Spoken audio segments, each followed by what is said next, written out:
Denis Sassou Nguesso est un voleur, il a pillé le pays, l'argent du pétrole, on ne sait vraiment pas où il va, il ne crée pas d'emploi pour les jeunes. Voilà les mots qui font tout le temps la redondance sur la bouche des promoteurs de la haine. Et certains Congolais, complètement omnibulés par les blablas, pensent réellement que rien ne se fait dans le pays. Ils ont peut-être raison parce que certains individus mal intentionnés s'arrangent à saper les efforts fournis. L'hôpital général de Kinkala, pour ne citer que cet exemple insipide vivant dans ma mémoire. Un hôpital parmi les infrastructures construites avec application à l'instar du Standing International, et ce, dans les 12 départements du Congo, à la hauteur de plus de 1000 milliards de francs CFA afin d'exécuter le programme Santé pour tous. À Kinkala, dans le département du Poul, comme vous le savez, la société Asmebras avait dû arrêter les travaux suite au conflit fratricide que nous connaissons. Moi-même, je suis allé visiter l'hôpital pendant que j'étais à Kinkala. J'étais émerveillé de voir un bijou identique à ceux des autres départements. J'étais enflammé. J'ai vu de l'espoir chez les parents et de potentiels emplois pour les jeunes si le gouvernement arrivait à achever les travaux.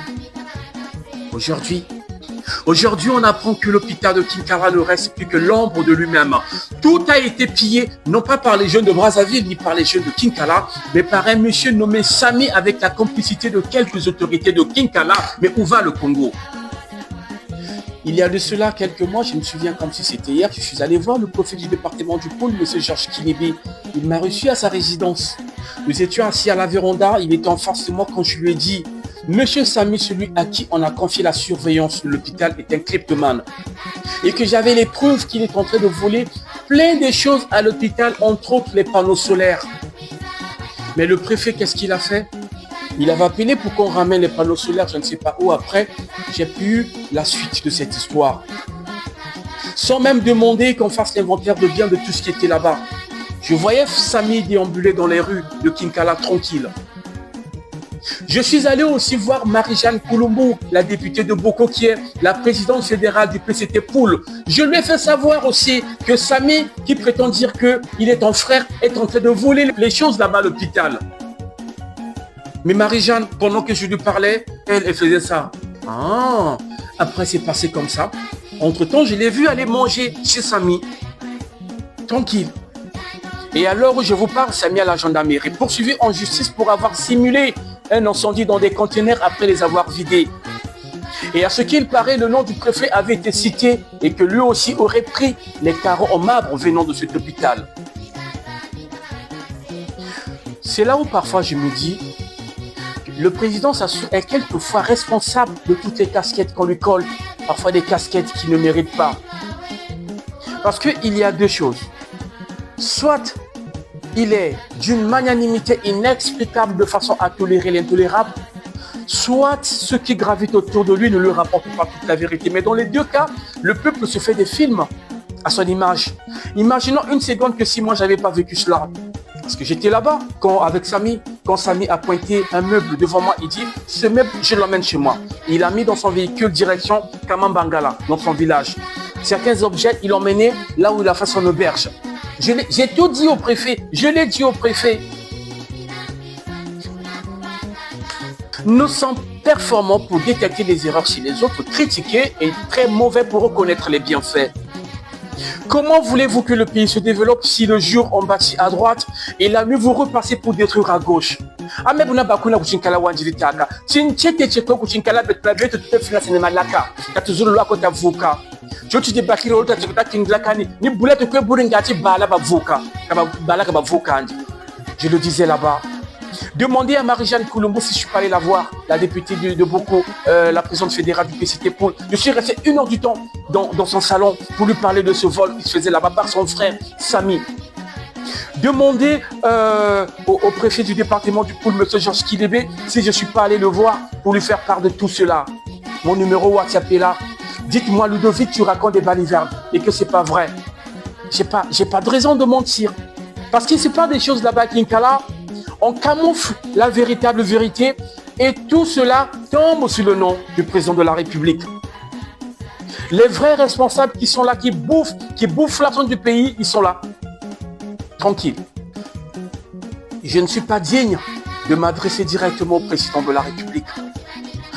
Cependant, je réunirai toutes les formules de politesse pour demander à monsieur le ministre de l'Intérieur de la décentralisation et du développement local de prendre cette histoire en main, d'être avec le ministre de la Justice, et que les ravageurs du développement de notre beau pays soient sévèrement punis selon la loi. Et si réellement le préfet est cité dans cette histoire de vol, eh bien, qu'il laisse expliquer. Est-ce qu'il n'y aurait pas une possibilité de lui ôter provisoirement l'immunité, qu'il aille s'expliquer au tribunal une fois qu'il est disculpé, eh bien, il reprend vite fait sa veste de préfet. Il n'y a pas de problème à cela. Mais s'il est inculpé, cela prouve que ce n'est pas une bonne affaire qui dirige le département et qu'on ne peut pas s'en sortir avec un préfet qui participe au cambriolage. C'est aussi simple que ça. À ce moment-là, l'image de notre président de la République est sauvegardée. C'est tout ce que nous demandons, d'exposer. Parce que on n'a jamais entendu que le président de la République est allé voler l'argent quelque part. On n'a jamais entendu que le président de la République est complice d'un cambriolage. C'est sans ceux que lui, il met en place qui salissent sa tête, son nom. Alors, pourquoi les protéger? Le président congolais Denis Sassou Nguesso a effectué ce mardi 23 février 2016 une visite à Kinkala, à 75 km de la capitale. Le chef de l'État est allé palper du doigt l'état d'avancement des travaux de l'hôpital général de Kinkala dans le département du Pôle. La construction de cette infrastructure sanitaire s'inscrit dans le cadre du programme du gouvernement Santé pour tous, initié par le chef de l'État. La construction de ces hôpitaux généraux apportera des réponses aux besoins de santé des populations, notamment dans l'accessibilité aux soins en quantité et en qualité. Réalisé sur une surface de 5 hectares, l'hôpital général de Kinkala aura une capacité de 200 lits doté de plusieurs spécialités d'un hôpital moderne. L'état d'avancement des travaux est jugé positif par rapport au chronogramme.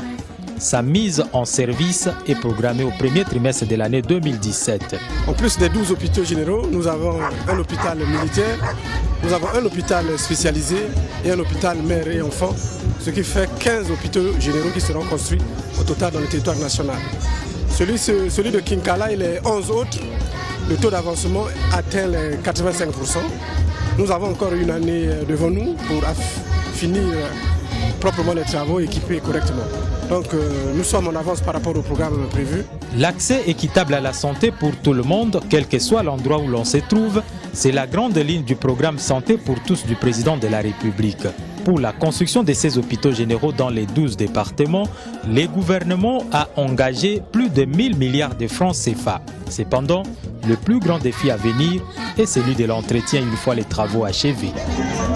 Pour être sûr que ce message ira droit chez le président de la République, je l'envoie directement sur le WhatsApp de M. Monkou, qui est le directeur du cabinet du ministre de la Coopération et de la Promotion du Partenariat public-privé, M. Denis. Je l'envoie aussi au conseiller spécial du chef de l'État, M. Louis Bakabadio. Je l'envoie aussi au secrétaire permanent du Conseil consultatif de la jeunesse, Chris. De cette façon, je suis rassuré que l'information ne sera pas une cacheterie. Et j'aimerais revenir demain sur cette toile pour dire que finalement, la lumière sur la question du vol à l'hôpital général de Kinkala a été faite. Trop, c'est trop. Il faut que ça s'arrête.